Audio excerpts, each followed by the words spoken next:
As I said earlier in the preset, I'll be bringing up each scheduled speaker. They'll be stating their name, spelling their name and their title to allow to help you in your production needs. So we'll begin first with Maui Emergency Management Agency, Darryl Oliveira, our administrator.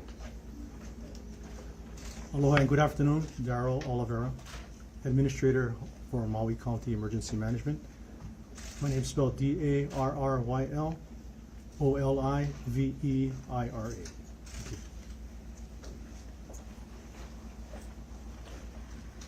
Aloha, good afternoon. My name is John Pelletier, Chief of Maui County Police Department, Joe H-N, P-E-L-L-E-T-I-E-R.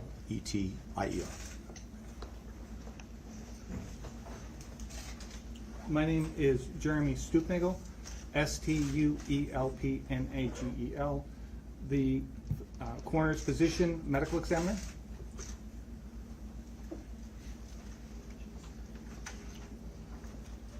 Good afternoon. My name is Bob Fenton. I'm the FEMA Region 9 Regional Administrator and also appointed by President Biden to be the federal coordinator for this event. B-O-B, last name F as in Frank, E-N-T-O-N. Thank you.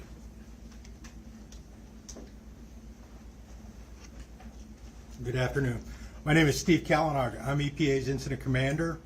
My last name is spelled C-A-L-A-N-O-G.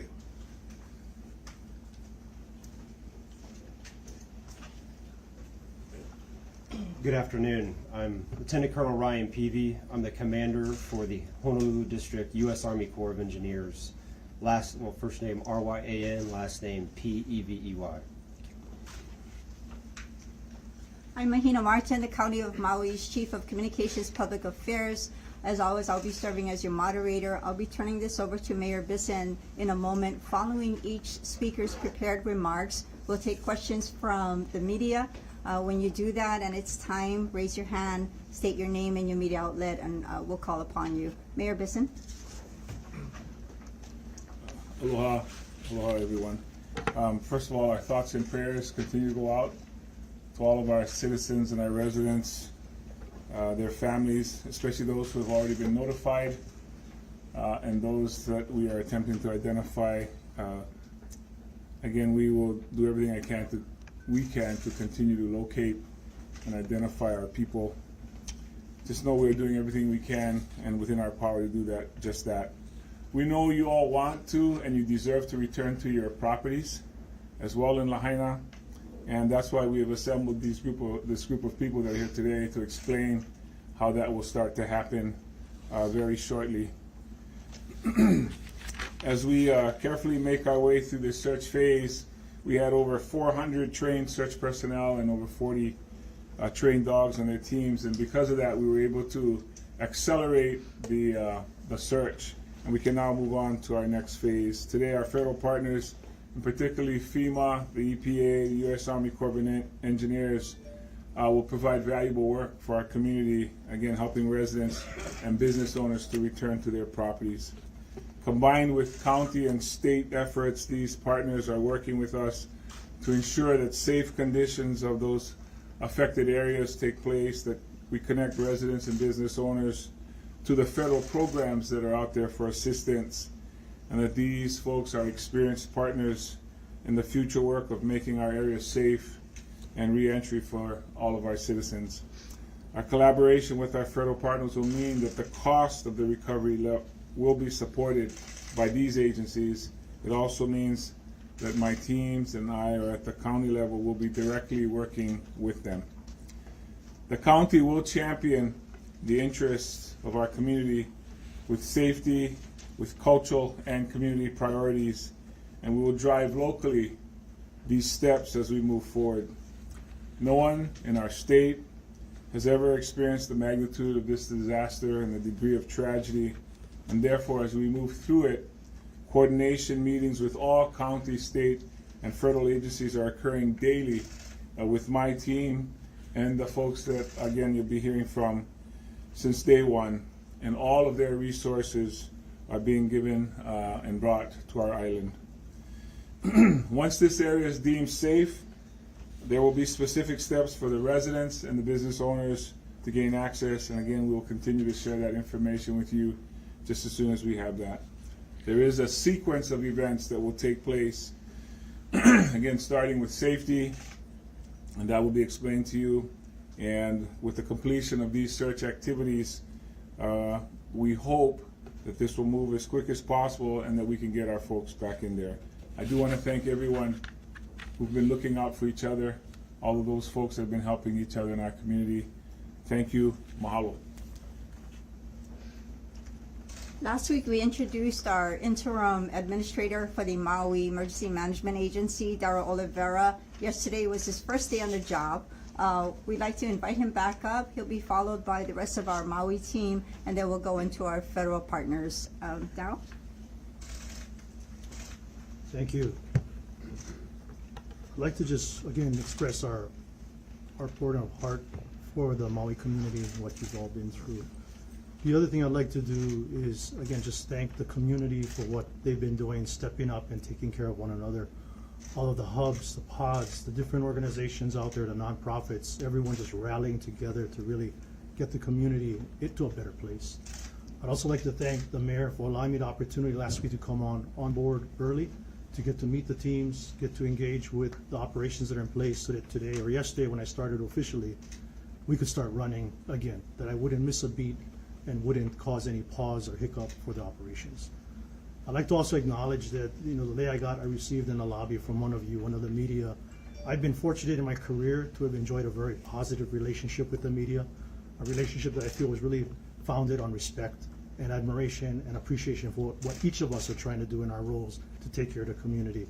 So again, look forward to working with you. What I assure you is what I've assured you in the past, transparency and forthright communication so that you can better inform the community. With that, as far as our operations, where we're at today, as the mayor said, we have wrapped up almost completely the search and recovery mission and moving into the next phase.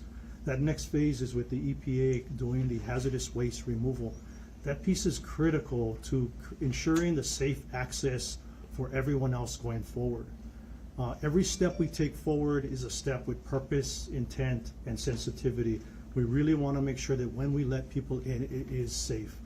I would love to give you a schedule on how fast this would move, but obviously it depends. As you can imagine, if any of you have seen either in footage or video or photos, the extent of material that's out there, there's a lot of cleanup that needs to be done before we can allow people in to ensure their safety. So as we develop and formalize that plan and have more definitive timelines, we will share that with everyone. Right now, that work is starting. EPA is already on the ground. There's a lot of coordination with what they need to do, and I'll let our EPA representative give you the details. But as you can imagine, there's coordination with ensuring it is safe for them to be on the ground as well. We may still have energized power lines and other hazards that we need to take care of so they can do their work safely and effectively. As the mayor said, we really want to move quickly to get people home. We're calling the phase after the hazardous materials removal the return to Lahaina phase. We really want to stress we want to get people back home. The business is back in place. Again, we're going to do that with safety always being paramount. With that particular mission, I just want to assure the community, as you see the EPA going in to remove the hazardous waste, they are not removing personal belongings. They're doing it with sensitivity, with cultural representatives observing and guiding what they're doing. We're also very appreciative and sensitive. Lahaina is such a rich cultural and historic place that, again, every step we take is with appropriate measures in place. So I just want to reassure the community. The other thing, as we move, and you'll hear from the Corps of Engineers, as we move into a future phase with debris cleanup, what you will see now is not going to be the clearing of your land. It is just a removal of the hazardous materials, and a representative from the Corps of Engineers will also explain the sensitivity going forward with their operations with debris removal. So we are moving forward in a lot of coordination. I'm honored to be here and privileged to be here to serve the community, and I'll be obviously available for questions, but that's the operations we have at this point. Thank you.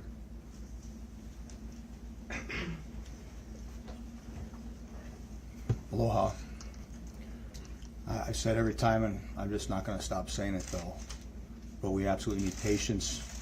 We do need your prayers more and more, and we will persevere and we will get through this. To date, with the list that we talked about last week, which is the 388, we would like to do is we'd like to call it, for moving forward, a credible list. Because other lists out there, we don't have data points. And so on Friday, we'll release the new credible list that the FBI will do, and we'll put the names out there. To date, over 200 people have responded to the email address. And I want to point this out because I think this will help to tell the tale a little bit, but it's been 3 weeks. We have 110 missing persons MPD reports. That means people took the time to actually do a police report. And I'm not saying that the 388 and the 110, I'm not saying that one of those numbers trumps the other, but what I am trying to say is we have a valid police report of 110 people. Of that, we know that over 50 are open cases that we're still actively working. Some of those folks have passed away, and some of them have been found safe. We're continuing to get information each and every day, which is why we want to do this right. Like I said before, I'd love to give you an updated list every day, but it won't be in the manner of which we want it. We want to make sure that it's credible. And so that's why we've got a process, and I need folks to trust the process as we build and go through this.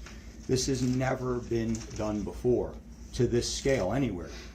And so we're going to get to where we have the ability to get that information and get those data points to go. I'll tell you this, every effort is being taken to ensure that the search is complete. The urban search and rescue, like we briefed before, they completed 100% of their area. We have that last remaining 1%, which was the ocean. We have 4 miles that the FBI is going out right now, and they're going to go 200 yards out. No human remains have been found by the search crews since they've been there. And so I just want to diffuse any things that maybe came out and talked about some different things, but that's not the case. I would like to say that we're going to use intelligence to find if there's any other areas that we do need to go find, whether it's through the missing persons reports that come in and they say my loved one was here, and this may be a data point, and then we can then continue in case there was a chance that something needs to be further looked at. We've got archaeologists, we're going to make sure that we do that so that we do this the right way. We want to just assure each and every member of the community, because you know what, it's not 110 people, it's not 388. These are our loved ones. These are our brothers and sisters, our aunts and uncles, our moms and dads. We've had to make notifications to family members. We know people are grieving. You know, Maui got knocked down. Maui's not going to stay down.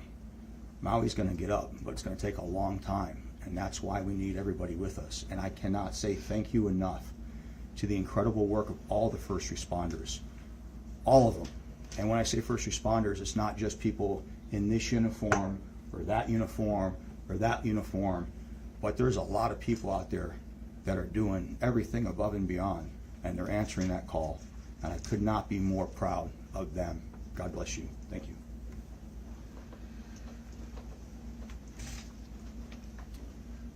So I just wanted to assure everybody that everyone that's come through the coroner's office is being treated with dignity and respect, and we're doing everything we can with the identification process, which is obviously quite complex due to the fire.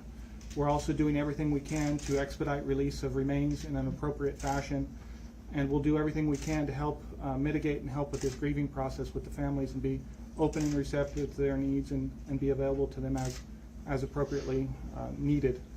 And we're with you, and we'll do everything we can. The other thing I would encourage people to do is those that may have had family members involved in this, please do come forward to take a DNA swab. That will help greatly with the identification process. And this is what I have to say. Thank you. Thank you to our Maui team, our Hawaii team. You heard from Police Chief John Pelletier, as well as Dr. Jeremy Thomas Sutnagle from the State Coroner's Office.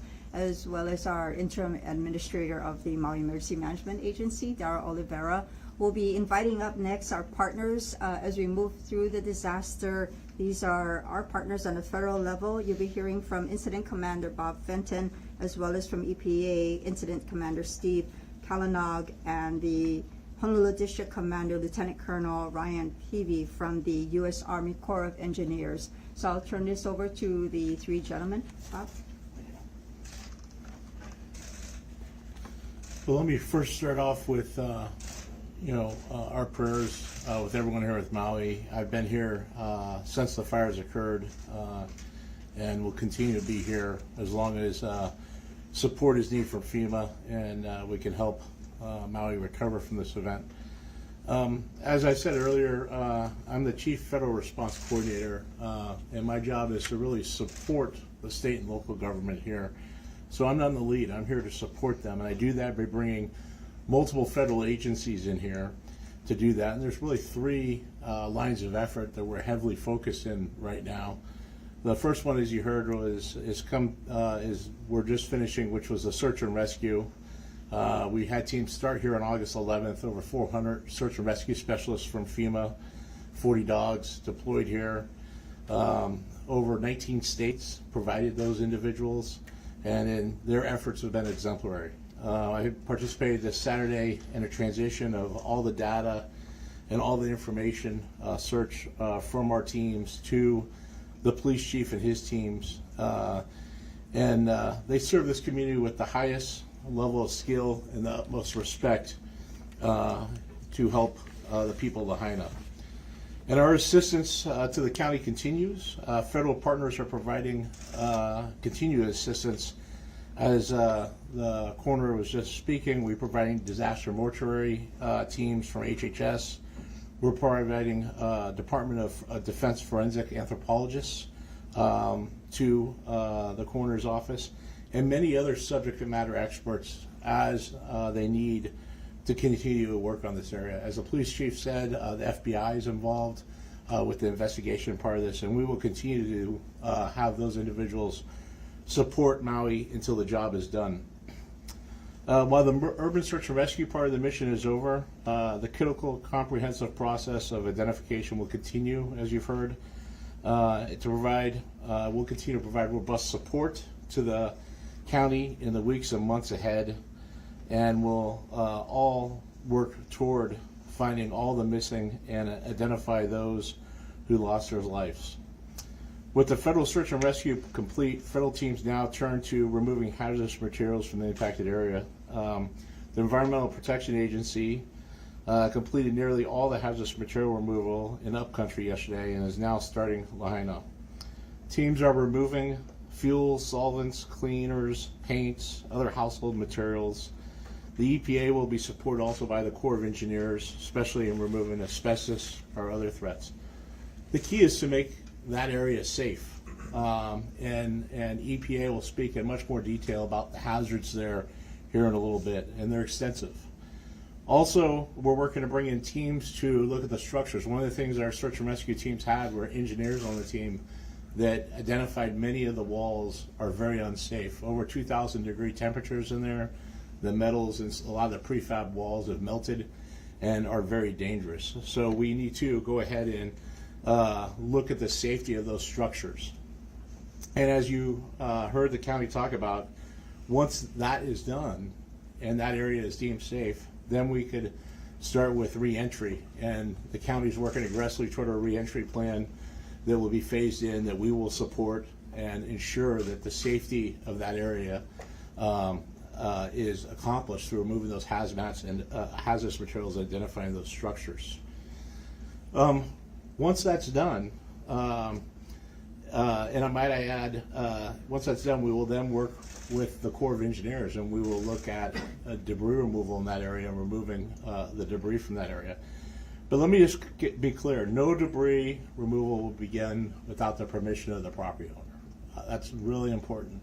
I think there's a lot of misinformation out there. This is a collective effort. We're here in support, as I started with not only the state and local government, but the citizens of Lahaina that lost everything. And we want to be there and will work with you and need to work to get your permission to help you. And so we will, as we get to that part of the mission, provide more information on how we work together to help you remove debris from your property. This plan throughout this whole process will be really tightly coordinated. Not only will we be communicating through efforts like this, but we need to ultimately communicate directly to those individuals, and we'll be looking forward to do that. The second line of effort that we're focused on is really helping the individuals right now with their immediate needs today. And right after the fire, as we remember, everyone went to shelters. Our first thing was to move people out of the shelters to hotels. We have 4,300 people right now in hotels. FEMA is providing reimbursement to the state that entered into an agreement with the Red Cross to go ahead and provide that help. And not only are they providing hotel rooms, but they're providing wraparound services, including feeding and other services, whether it be mental health services, pharmaceuticals, even job training and other services while they do case management there at those hotels. FEMA's also approved more than $8 million in housing assistance to help survivors find comfortable and private living spaces. We know that individuals participating in the temporary housing and hotels programs will have questions when they need, questions for us about when do they need to move. And survivors will transition to longer-term options at very different times depending on their individual situation. Some individuals and households will likely need more time, and we'll work with them on that. And some hotel occupants may need to leave sooner than others, and we'll work with them on that. There's many different forms of assistance to include insurance, to include the assistance from FEMA for rental assistance, include other things we could do to provide more direct assistance. And the Red Cross, for those that we can't directly help that may not be eligible in our FEMA, in our program of FEMA, we'll work through the Red Cross to assist those individuals. Also, many other volunteer agencies and philanthropical organizations are looking to help many of those individuals. The FEMA teams are visiting emergency lodging sites to answer questions of survivors, to make sure that we're able to update them on disaster assistance. So as individuals have questions, they could always turn to the 1-800-621-3362 number. You could go to one of our disaster recovery centers, and we have, those centers are located at the University of Hawaii Maui College and in Mahakua at the Mayor Hannibal Tavares Community Center. We know survivors may feel overwhelmed when they suddenly need temporary housing and resources, and their cars have been damaged, their homes have been damaged, but we can be there to help with those things and also replace personal belongings and even help with assistance for damaged cars. So please come see us. We're open 8 a.m. to 7 p.m. We're also looking at establishing a site on the western side that will be announced shortly. And then lastly, I just wanted to say, I think what everyone before me has said, that from the start, we have partnered with the trusted local community leaders and faith-based organizations who know the history and culture of Maui. It is through their guidance that we will be able to address the challenges on the ground and connect that with survivors in a way that resonates. This guidance informs how we will deliver help to individuals, how we are removing hazardous materials, how we will monitor closely for cultural and other sensitivities during the debris removal work. And it ensures that we will work together collectively with everyone here. With that, I thank you.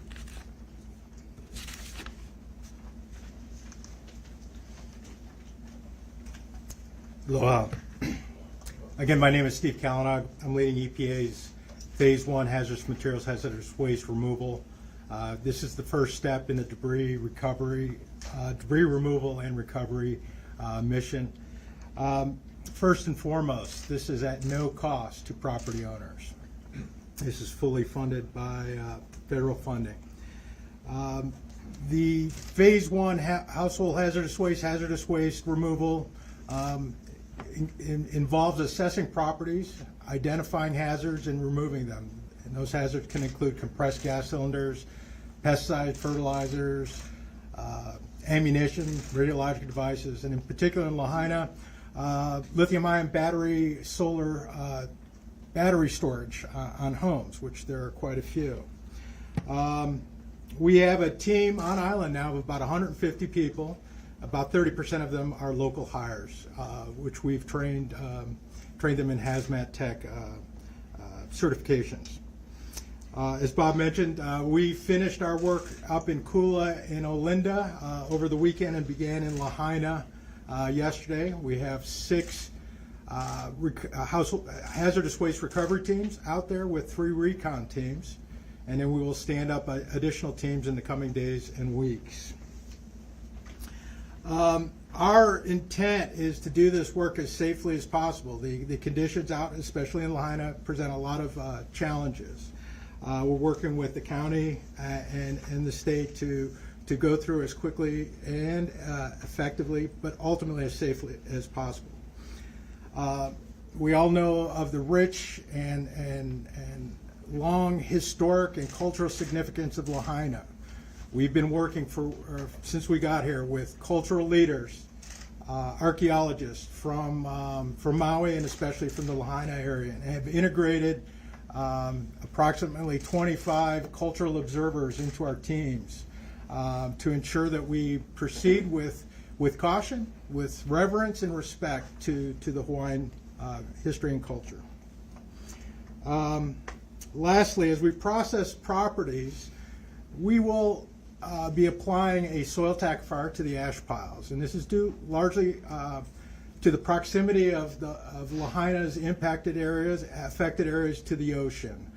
In discussions with the state and the county in terms of looking at options on how to mitigate ongoing discharges to the ocean, we've decided to apply a soil tackifier, which is, we've chosen a product that is non-toxic, biodegradable, marine safe, and as I think Bob mentioned, it will degrade in 2 to 3 months, but the effort is to minimize and mitigate the discharges of the ash to the ocean. And should the need occur, we can reapply it if we decide we want to do that. Other than that, that's all I have for this afternoon.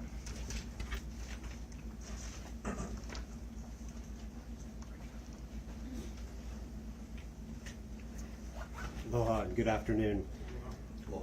First, I just want to express our deep condolences to everyone impacted by this tragedy. As Mr. Fenton and Mayor Bissen mentioned, the Corps has been tasked to lead the federal response during Phase 2 debris recovery in the areas that have been affected. We recognize the gravity of the loss in the communities and also the loss felt here on the island. We'll be working side by side with our partners during the totality of the debris removal process to ensure it's done safely, to ensure it's done with the utmost respect for the culture, the families, and the history of these communities. Moving forward, we're going to work with the County and City of Maui, State of Hawaii, EPA, FEMA, Department of Defense, Indo-Pacific Command, and most importantly, the communities. It's important to note that cultural awareness and approaching this with respect is one of our top priorities.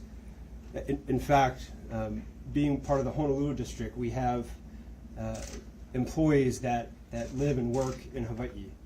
We have employees whose families have been affected by the fire, so that hits home for us as well. We're truly humbled by the mission and understand the importance it is to Maui, the state, and to the nation. We look to leverage our expertise, or our experience and resources, and work with the communities to do whatever we can in order to allow them to heal and recover. Likewise, we'll work with local community leaders to the totality of the process of debris removal. For example, bringing in cultural monitors for any type of work that's done either on these properties and making sure that they're involved.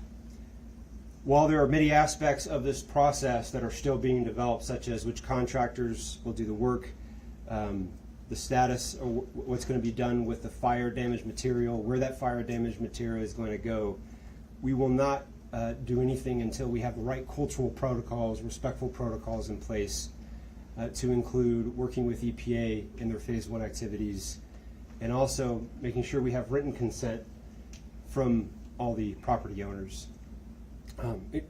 Safety and respecting cultural heritage is and will continue to be our top priority. Thank you very much. Thank you. They are our valued partners who come with a particular expertise and skill set. They were not given a test on how to say makawao. So I will say that Mr. Fenton intended to say makawao at the Hannibal Tavares Community Center, Upcountry Maui. Because we are partners, because there are things I don't know that they do, and we will help with that. We'll proceed with the questions for our speakers. We also have a few resource personnel here with us today. And as always, we will ask that you raise your hand, identify who you're with. We'll call on you, and we'll get through today as best way we can. I saw from the front here first, followed by a fellow in the brown shirt, and I know I saw another hand here in the yellow. And then we'll go to Dash, and then there. Let's see. Hi, Chelsea Davis, reporter for Hawaii News Now. I have 4 questions. First one. You can ask two, and then we'll go that way. We'll come back got to it. it. Okay. So first question is for Dr. Supo. I apologize if I don't say your name correctly, but read online that you're from New York. I just wanted to know when did you get here? Were you recruited specifically for this disaster? And did you work on the 9/11 attacks? So the question is for Dr. Stupdagel, where did he join us from, and did he have experience on the 9/11 event? Doctor? Yes, so I have come here early. I was supposed to start into the future, so I've come here specifically early for this event. I wasn't there for 9/11. I've been there about a decade in New York and other prior experience as well. Thank you. Thank you. Sir in the brown? Do you have a second question? Yeah, can I? Oh, he's letting you go. Thank you. Okay. Thank you. I don't know who this question is directed to, but it's about access. I know you said can't give a specific timeline, but we are in contact with a nonprofit organization, Billy Graham Samaritan Purse, who says they've had hundreds of people sign up with them, and they want to safely allow them back into their homes to go sift through belongings safely with PPE. Just wondering if that's been brought to anyone's attention, if that will be allowed. Sure. The question is about access with nonprofits and other volunteers coming. How do they gain access, and how do they support that next step process? Administrator? Yes, thank you. So as we shared, the phase we're in right now is getting the hazardous materials removed first. And the next phase with the return to Lahaina is that part with allowing access for residents, businesses, as you can imagine, even insurance adjusters needing to get in. And it will be coordinated with a very clear plan. As I said, I'd like to give you a definitive timeline. It obviously depends on how quickly the EPA can complete their mission. But with the intent, as soon as it is safe to access, we will work with the community on their access. And I really appreciate you bringing up the PPE, because as we do provide access, we will work with each person or family or individuals getting on property to make sure they're safe, as well as when they leave the area, we properly decontaminate them, because we don't want them taking something, exposing others. So it will be coordinated with the community. Thank you. To add to that, so this is about a 5 square mile area we're talking about. So as the EPA clears off certain grids or zones, our hope is to, when they move to the next, that we can let that group of affected people into that area. So we won't have to wait until the entire place is cleared. We're going to try to do this in a way that we've talked about already. So our hope is once they clear one area, when they go to a different area, not to cause dust and anything, they can go to another area. We can bring people back there to go through their homes. Yes. Thank you. I'll go to the gentleman in the brown. Thank you. I'm Nick Vogelburrows with the New York Times. I think my question is probably for Mr. Oliveira. Obviously the focus is on moving forward and what's next and the recovery, as it should be. The people I've been talking to, and I imagine everyone here has been talking to, also have questions about the response and the EMA response. I know there's an after-action report that will happen eventually, but how soon can you commit to putting out even a basic timeline of when alerts were sent, who knew what when, just a very basic timeline? Okay, so the question is, knowing that in the future there would be an after-action report, how soon would there be additional information from the early days of the incident? Administrator? I guess if you could give me some latitude, this being my second day, focusing on the way forward, we definitely will commit resources to looking back at an after-action review. And as soon as we have credible information that we can give you that's accurate, as I shared with others, I wasn't here for the onset, so I couldn't speak with any accuracy. So as I get more situated and embedded and have the time, I assure you an after-action review and information will be coming out via the administration. Thank you. Thank you. Okay, good. Then we went to Dash, fellow in the blue quarter here, yellow shirt and blue shirt. Oh, was that you first? Okay, go ahead. Okay. Thank you. This question is for Administrator Darryl. Over the weekend, there was a small brush fire. It was here on Maui. It required some evacuations. It was quickly extinguished. At the time, there were evacuation sirens that were sounded. Is that the new protocol? And does that decision shed light on the previous decision at all? So over the weekend, we had a small brush fire in the Kaanapali area of West Maui. The question is, the sounding of the sirens occurred, and how does that reflect on the previous incident and going forward? Yes, thank you. So I think it's an excellent opportunity for just reinforce that what was forecast for this current hurricane season and going through the fall is a very dry season for the entire state.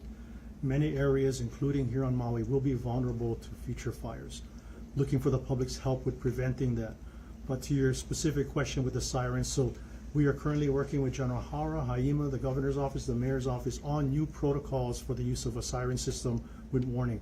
I can speak from previous experience on the Big Island as both the fire chief and emergency manager. Sirens were not used for wildfire operations in the past.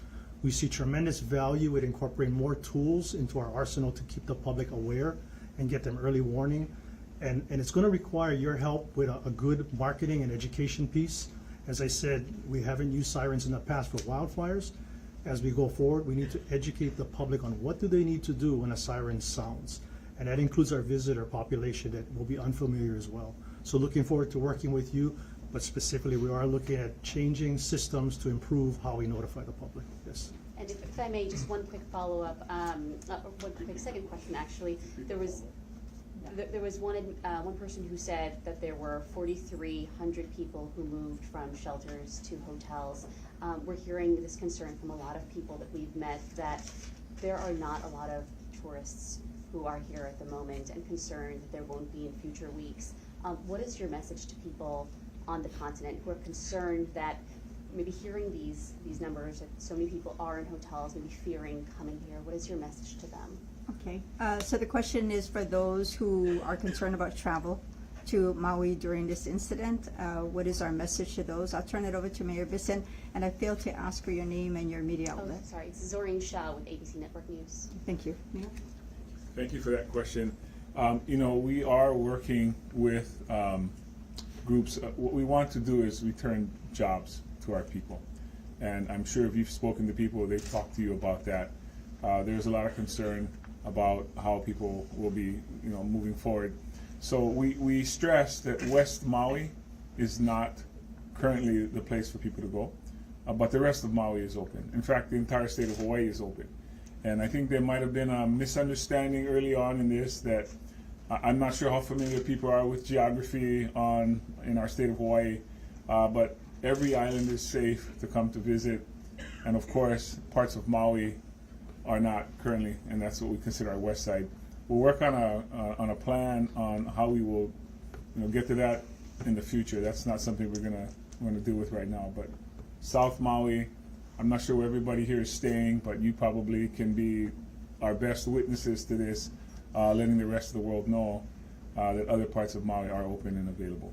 And sir, I'm sorry for the follow-up, but if Okay. you do have this number, what percentage are the hotels at right now? At what capacity are they at this moment? I don't know what the percentage of, the question is what is the percentage of the capacity at the hotels right now? I would not be able to answer that, I don't know.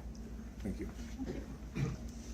Followed by All right, Mahima, thanks. This is, I'll continue to press the luck of asking two questions. The first for,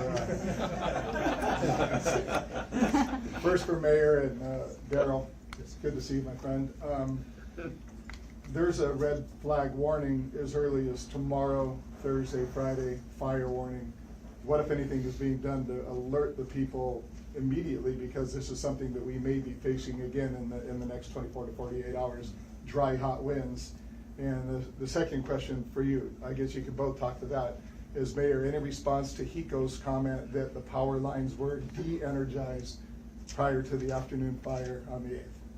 So now that we've broken the one question rule at a time, because now I have to remember two questions at a time, and I have to also say that was Howard Dashevsky from KJON too.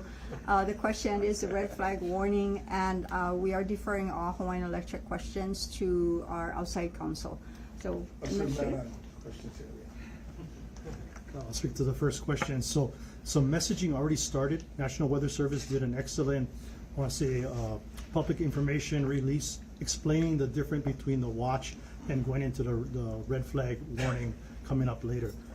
Again, as I mentioned earlier, we're in a very dry season for the entire state. It's likely that we will see repetitive events like this with high fire risk.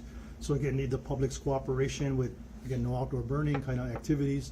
And as far as the warning, like I said, we're looking at using as many tools and resources as we can to keep the public aware and well-informed, inclusive if there needs to be any evacuations, that coordinated piece. We're very lucky too that General Hart and his team have committed air assets on station on Maui to support fire suppression should something happen. So I think everyone is very in tune and very sensitive to what has happened and looking forward to what can we do to minimize any potential fire threat. Any emails or phone, SMS messaging going out in the next 24 to 48 hours just to make sure people know that we're reporting it, but Correct. are people getting that message? Yes, so we will be deploying all of our tools to get messages and communications, and appreciate your help with getting that word out. Thank you. So I'm Major General Kenneth Hauer. I'm the Adjutant General for the State of Hawaii and the State's Incident Commander for the Maui Fire Response. So what we did is, as Darryl Oliveira mentioned, we repositioned a CH-47 Chinook helicopter that has a 2,000-gallon water bucket. That'll save us time on getting that aircraft, in the air and to Maui. So probably save us about an hour and a half. So we'll keep that in here throughout the warning period. And in addition, we're looking at positioning some guardsmen in some strategic locations to observe high-risk areas should there be any arcing. Thank you. Thanks, Jeff.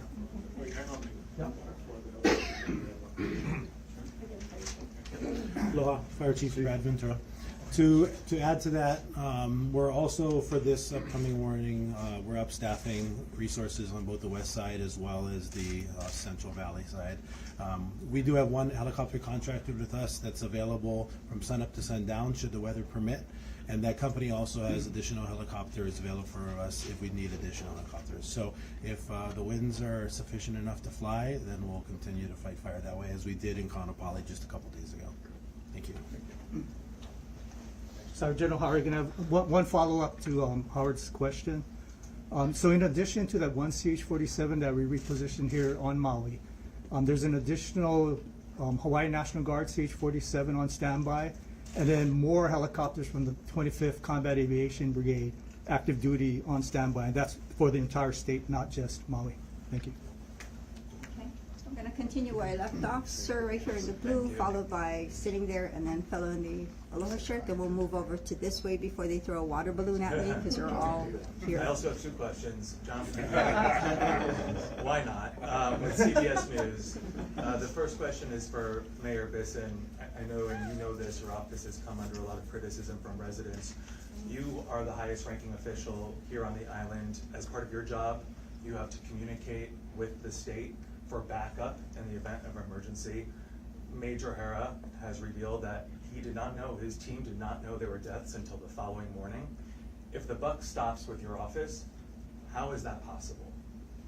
Okay, so the question is, with the quickly evolving fire, the information that reached Mayor Bissen compared to what reached the state level. Mayor? Yeah, I can't speak to what or whose responsibility it was to communicate Well, directly you're with the boss General? of this island, I am. so yes, you I can am. speak Let to him it. answer. No, I'm saying I can't say who was responsible for communicating with General Hara. That's So what my you were answer not, was. you were not in communication with anybody at this point with the state? With No, I was in communication with the state. We were on a meeting earlier that morning on a Zoom call. earlier that morning, but you were Correct. not in communication with the emergency response, the state, as that fire barreled down and in the many hours afterwards?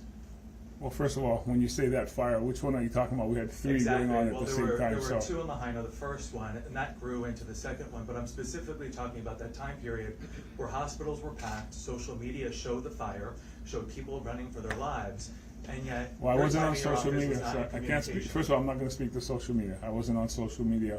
We didn't have time for that. But I'm referring to the fire that was going on in Kula, not the two fires So in take me Lahaina through as well. Lahaina, which is why we're all here. Well, I'm gonna today. answer your question. Yes. I don't know who spoke to General Hara. That's my answer to your question. I- And I think, and that's for all four of your questions. Okay, and so my question is for now, Well, General Hara. I would first, like some clarification. you're gonna let because us you answer did- it, right? What's that? Are you gonna let us answer I the will let you question? answer, but I Let me just want kind to of, clarify what I'm let me asking. clarify some things when the mayor is trying to answer and you're rudely interrupting. At first point, I'm Just want Major transparency. General Kenneth Hara, not Major. Okay, Major General, sorry. So, I didn't say, well, I said I didn't know about the deaths the following morning. I didn't say the county was not in communication with me.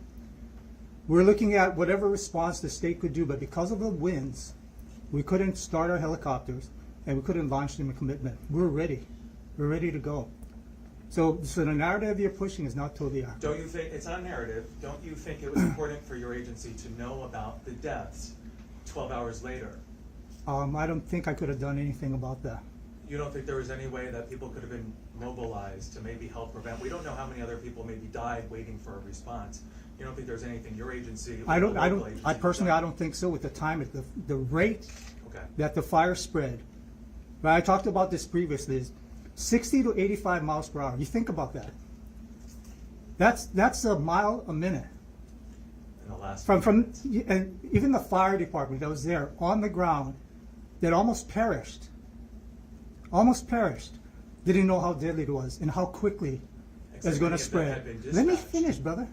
Right? I'm just saying, the timeline, we've been looking at the timeline. What I'm trying to and say it's getting is that murky. that fire was so rapid, and by the time everyone had situational awareness, it was too late, unfortunately. So that's all I'm trying to say. Thank you. Okay, thank you.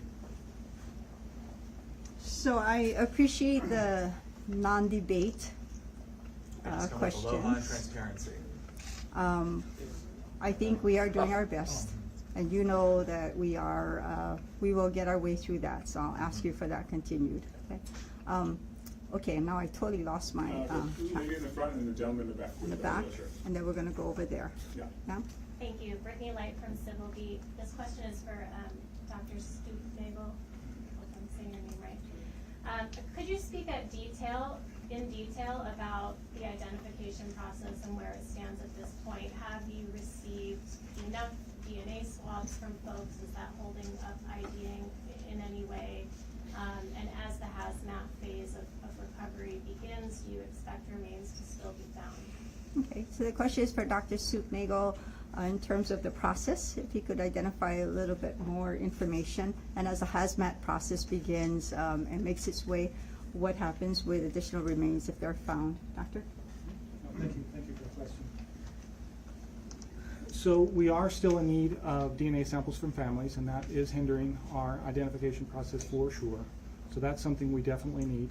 We are working other scientific methods to identify the people, basically working it from every angle that we can to get these people identified and back to their families.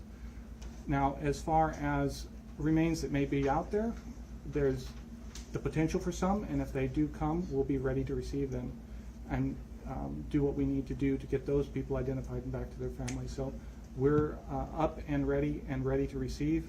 Hopefully no other people come, but if they do, we're ready. Doctor, how many DNA samples have you received? Do you have any sense of why more aren't coming in, if that's hindering your work? Not everyone has been contacted, and not every family member that has someone lost in the fire has come through. And we still need quite a few more. And then, of course, the science behind it. DNA does help a great deal, but we don't always get the best results with the samples we have. So that's also a scientific, issue that we do have, The quality of. the quality of the sample. Thank you. Can I add to that really quick? Yes. But we have 120 plus DNA samples from family members. Thank you. But we need more, because that might be 3 family members that gave samples to one individual.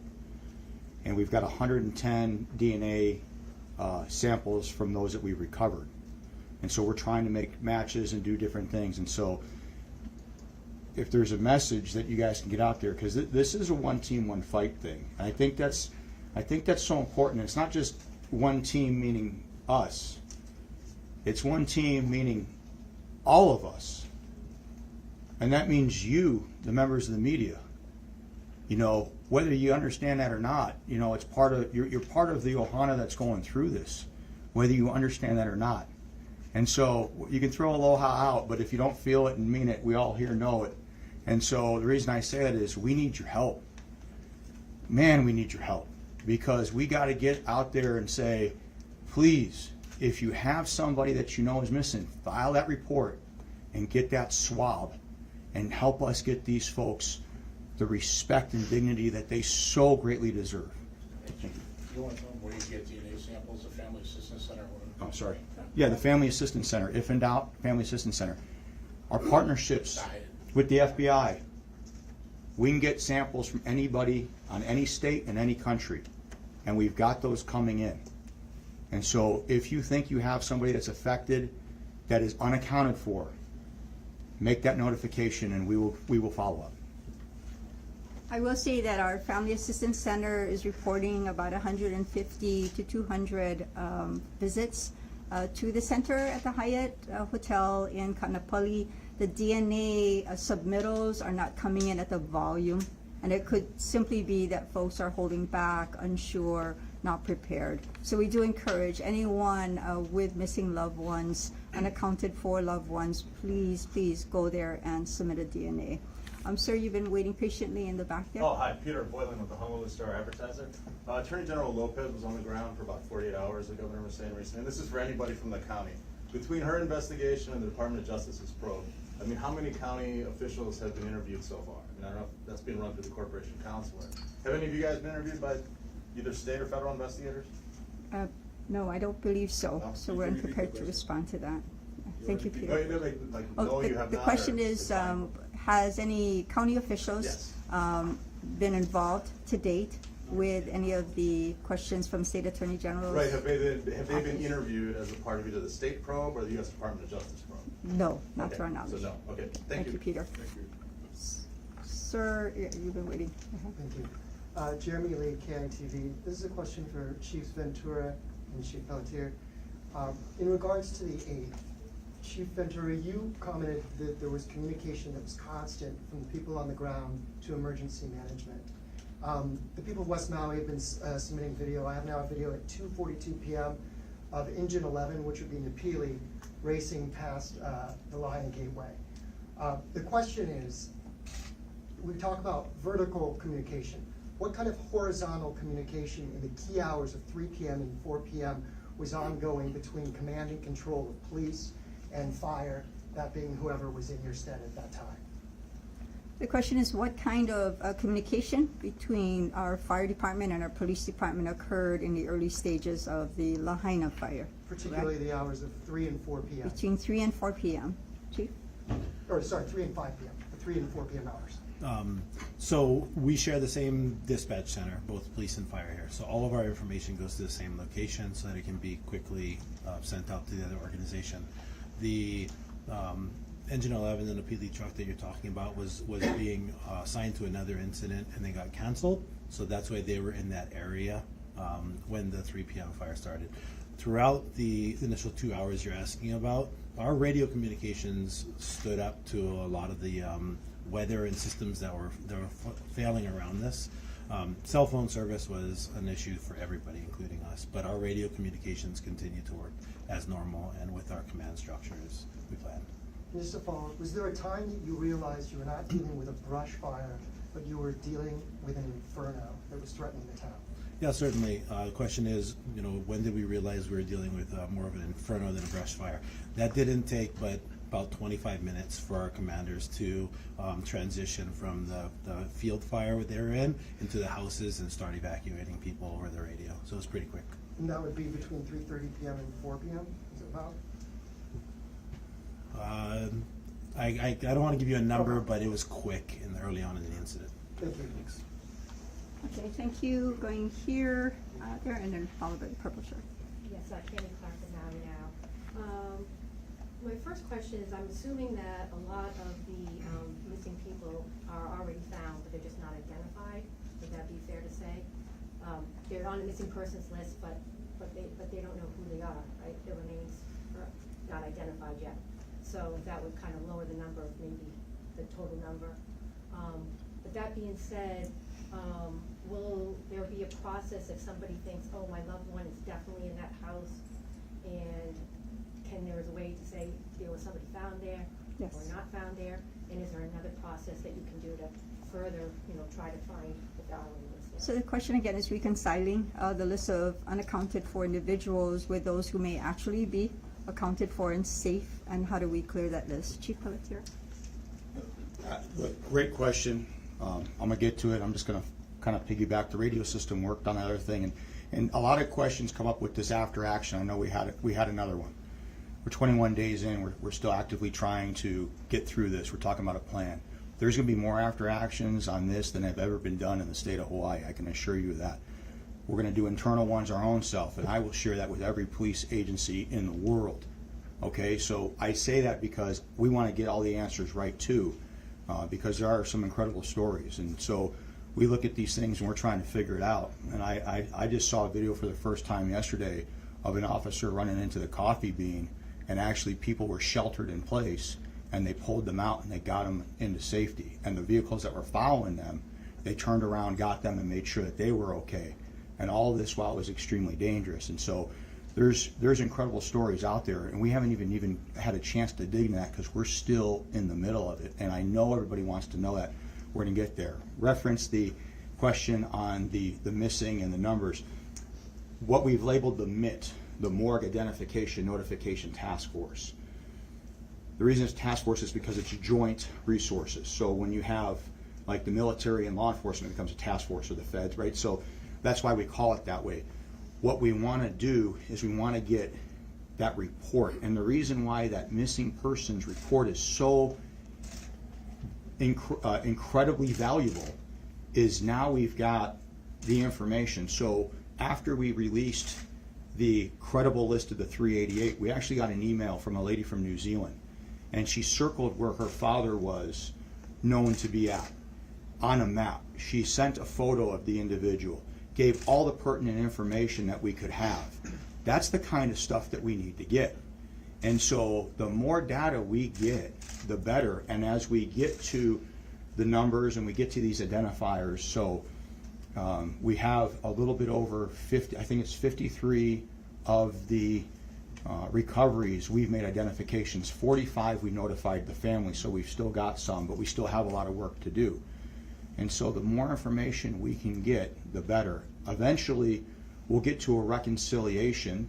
It's going to take some time, though. It's not an automatic thing. And I think when I talked about trust the process, it's trusting that process to get, hey, each week we're going to come up with the credible list.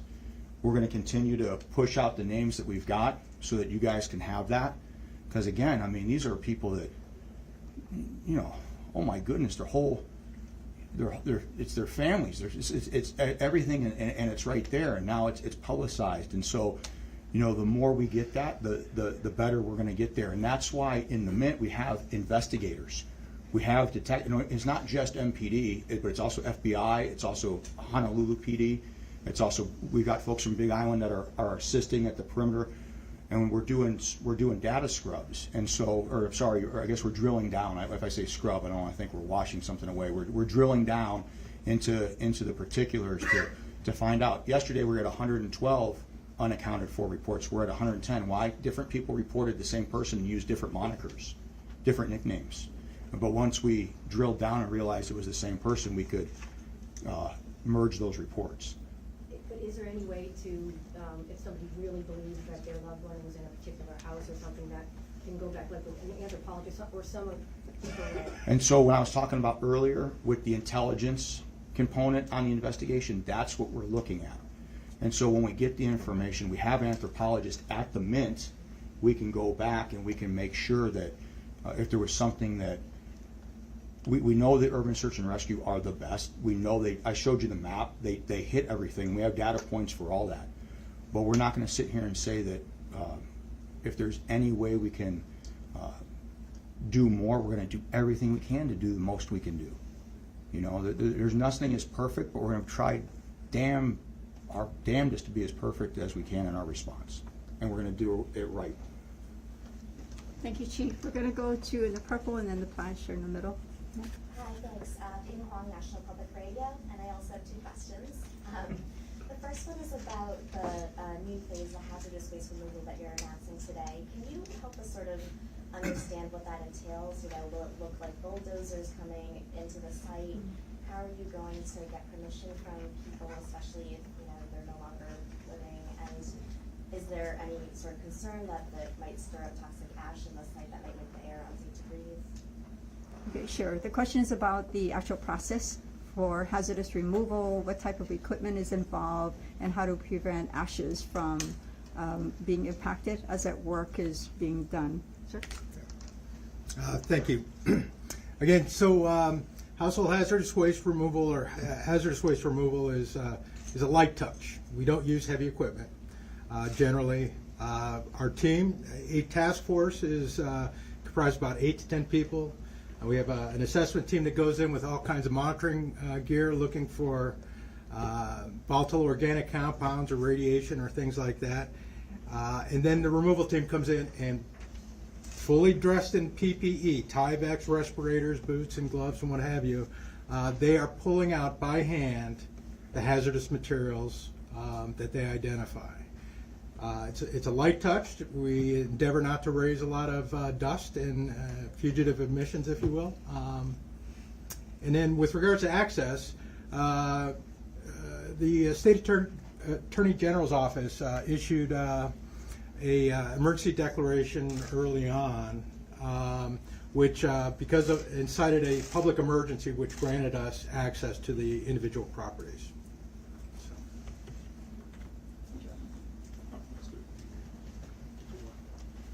Okay, your second one, I'm going to the plaster. Thank you. I'll be quick about this. So I have a question about, you know, I've been hearing a lot of rumors spreading through the hotels, you know, different theories on how the fire started that aren't related to the electric company. And I'm wondering, have you heard these rumors too? Are they impacting your ability to respond? You know, I've heard some people, for instance, not trusting the water advisory and thinking that the water is still safe in their homes. And I'm wondering, you know, how do you respond to these rumors? You know, maybe I can help with that a little bit. The question is, how do we respond and deal with all the rumors out there? Our community, you know, has valid anxiety and levels of concern. I think from the beginning, we as a county had not experienced this, nor has anyone involved today. Rumors are difficult to manage. We invite folks to go to the mauicounty.gov to ask us directly at our information line and to follow credible sources. We have rumors, everything from the cause of the fire to our federal partners, even some speculation that are just the most outlandish. We are doing our best even on social media to stop any rumors that cause unnecessary anxiety. Last week we addressed a rumor about fatalities, you know, that were washing up on another island through our ocean channels. That is absolutely incorrect. So I would say, you know, that every incident, every community will be faced with that. The bigger the incident, the more rumors. It's our job to do our best to ferret that out. So I ask our public and those involved, follow credible sources, follow your journalists who you trust and know that they themselves have vetted out the story and the information. And at the end of the day, we are a small town as well. Our interest is on our community and how we can help them. And I want to reassure them on that one. So thank you for that question. Sir, in the flat? Just ask one touch on the first one just one Sure. more time, because I better take an opportunity to do it, because there's been so much misinformation. So as EPA, underneath that declaration by the governor, can go in and remove the hazards. That's all they're doing is remove the hazards. When you talk about getting a right of entry to then go remove the debris, that's when we would do that. So when you think of steps, the first step was been the search. The second step then is to remove the hazards, to look at the safety, of the structure, determine whether it's safe or not. Third step, reentry that the county emergency manager talked about for the public, talked about phases. The next step would be debris removal, and so that would be the step where we'd want to work with the public to get a right of entry. And so we have no intention to move things off the property or to impact the property other than to make it safe and remove hazards. Thank you. Thank you. Thank you, Bob. Sir, in the back. Hi, Sumiko with NBC National News for the Governor. This question is for Chief Ventura or whoever would like to take it.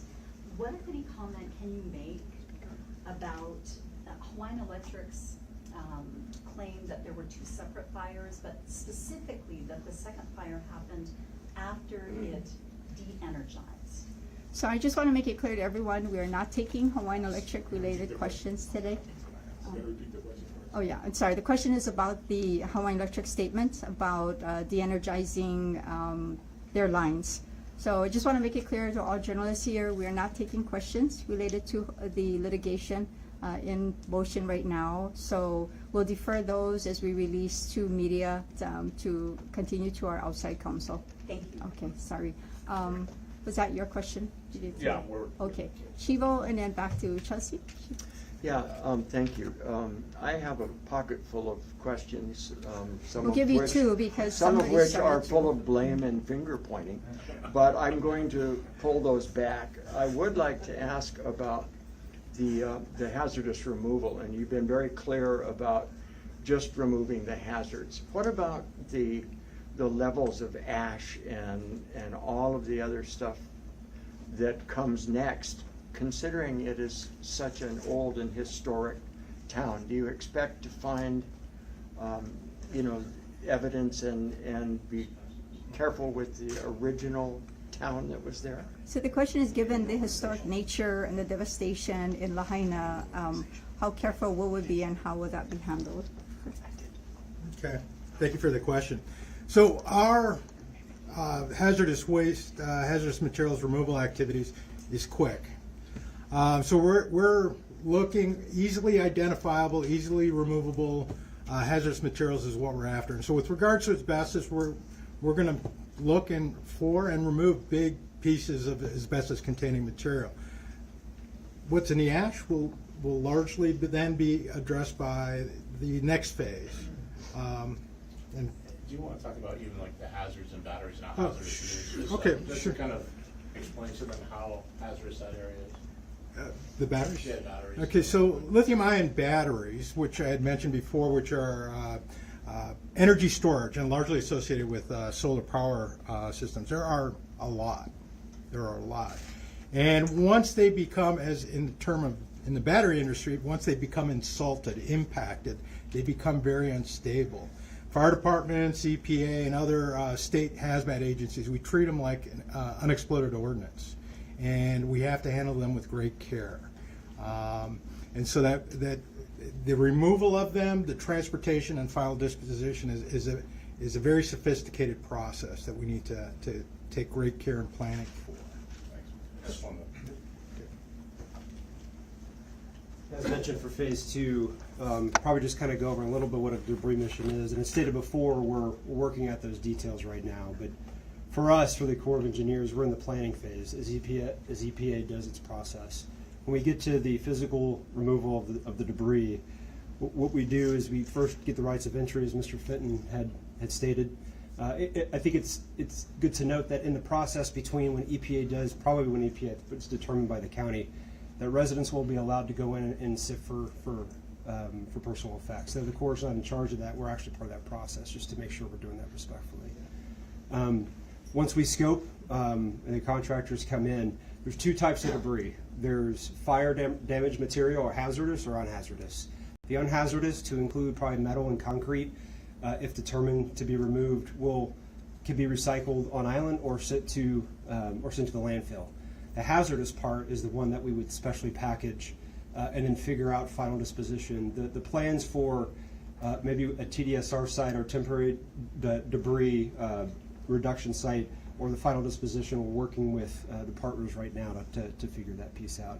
And lastly, I think to mention, anyone that would be on the mission would be trained to look at personal items and set those aside. There's no intention to go in there and bulldoze stuff down. There's intention to be as careful and cautious and culturally sensitive as we can. Thank you.